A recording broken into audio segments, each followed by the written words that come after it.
c'est un laser ablatif qui est fractionné, mais effectivement avec la puissance de cet appareil, on peut revenir au relissage qu'on faisait il y a déjà très longtemps avec les premières générations de CO2 cohérents.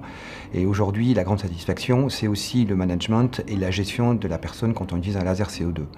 Et aujourd'hui, il est bien dommage d'utiliser un laser CO2 avec des faibles capacités énergétiques ou de puissance, alors qu'aujourd'hui, on dispose avec ce type d'appareil à la fois la reproductibilité, la régularité des traitements, la puissance qui est générée pour un résultat optimal.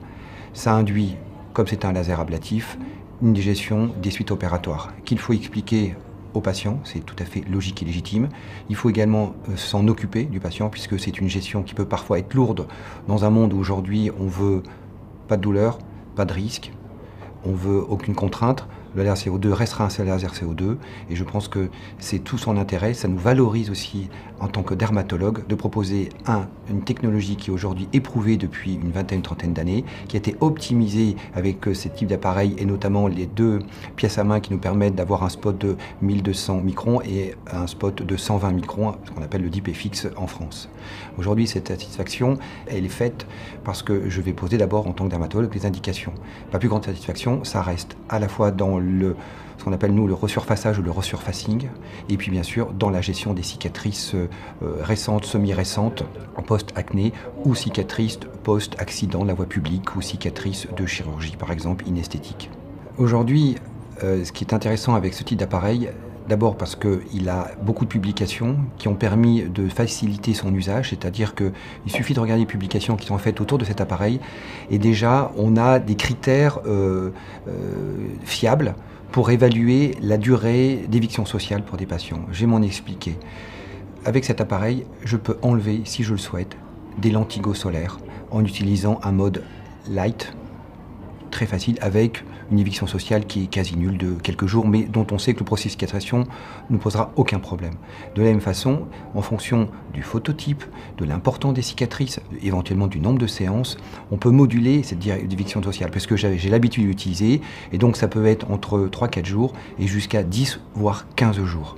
Et donc c'est ce qui est intéressant pour moi, c'est la reproductibilité, parce que le patient a besoin de savoir et de prévoir dans sa vie de tous les jours quelle est la période et la durée d'éviction sociale et la gestion des suites opératoires. Alors effectivement, c'est pas forcément facile de proposer aujourd'hui un laser CO2 ablatif, mais quand on voit par exemple quelqu'un qui a des rides périorbitaires avec un petit relâchement cutané, effectivement il va induire une phase de croûte, une phase d'érythème.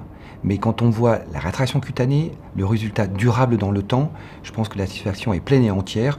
Et même si on peut être rouge pendant peut-être 3, 4, 5, 6 semaines, j'en suis pas pour autant effrayé, puisqu'en tant que dermato, je sais en général gérer, et aujourd'hui à ce jour je n'ai jamais eu aucun problème particulier dans la gestion des processus de cicatrisation, bien sûr la prévention des risques infectieux, la prévention de la pigmentation post-inflammatoire, la réduction de l'inflammation éventuellement par l'usage de certains cosmétiques, de dermocorticoïdes, ou pourquoi pas l'usage de ce qu'on appelle la photobiomodulation avec les LED, tout ça me garantit un résultat optimal et une gestion du temps. On est bien d'accord que l'usage du laser CO2, c'est également la gestion du patient et la gestion du temps. J'ai une activité qui est à la fois esthétique, carcinologique et également la dermatologie traditionnelle. Cet appareil, c'est un peu le prolongement de ma main, même si j'opère régulièrement. Ça m'arrive également de faire des blépharoplasties. C'est assez rare en dermatologie. J'utilise ce laser pour couper la peau, même si parfois je peux également utiliser un scalpel tout simplement. Mais par exemple, j'ai une grande satisfaction à détruire des kératoséboriques, détruire des tumeurs bénignes. C'est tellement facile à utiliser, on l'allume, on tire, on éventuellement fait une anesthésie locale intumescente, on peut dans certains cas utiliser simplement une crème anesthésiante. C'est la rapidité, l'efficacité, la puissance qui est générée dans un temps très très court qui fait toute sa caractéristique de cet appareil-là. Et donc on a à la fois une volatilisation, une destruction, et c'est vraiment très intéressant avec un processus de cicatrisation qui est finalement assez court puisque comme on a un temps de plus très très court, on a une cicatrisation qui est assez rapide. On est à la fois actif en très grande profondeur avec le DIP. On a une action de screen cage avec une rétraction cutanée qui est vraiment très intéressante parce qu'on a la bonne taille du spot avec un spot de 1,3 mm. Et donc tout ça me permet de dire qu'aujourd'hui j'ai une grosse activité dans les tumeurs bénignes.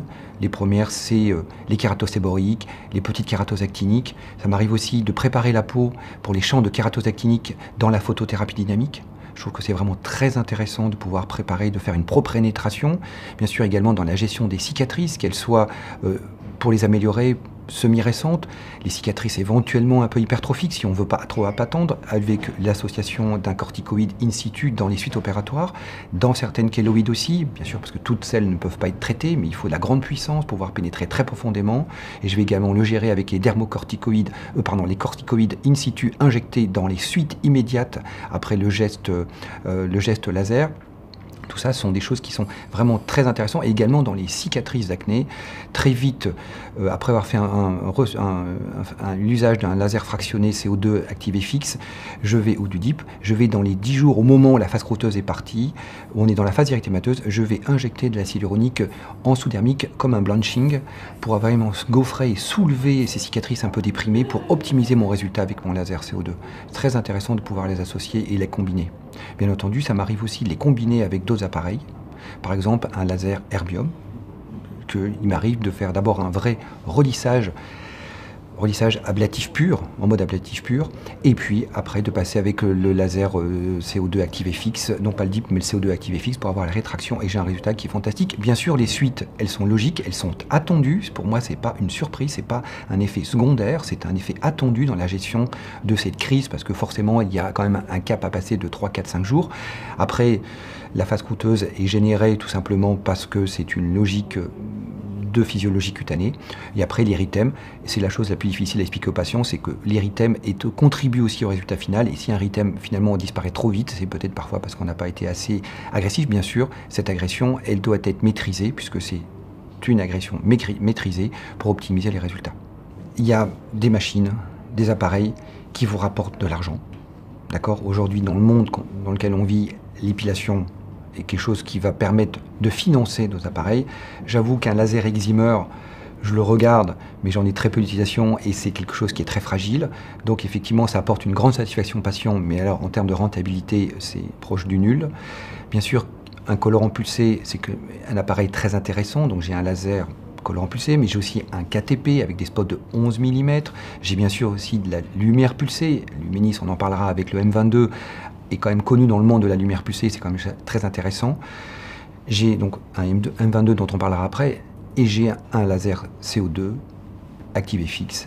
Et quand je l'ai acheté il y a 7-8 ans, c'était pour moi le Graal. J'accédais en dermatologie sans être, en étant modeste, mais tout à fait naturel. J'avais l'impression d'arriver dans la caste des seigneurs. Parce que c'est vrai que c'est une gestion qui est différente, qui a induit finalement un partenariat avec le patient, parce que franchement, c'est pas le genre de laser qu'il faut laisser entre toutes les mains. Il y a vraiment une courbe d'apprentissage très importante, mais avec des abacs et des publications qui sont là pour prouver que les résultats sont attendus. D'accord ? Et donc, il n'y a pas de faux semblant avec ce type d'appareil. Et aujourd'hui, parfois, on discute avec nos collègues, et si demain, mon cabinet médical devait brûler, je pense que celui qui m'a apporté le plus de satisfaction, et dans le regard des patients une satisfaction, c'est l'activé fixe. Clairement. Voilà, parce que ça me singularise, ça me valorise.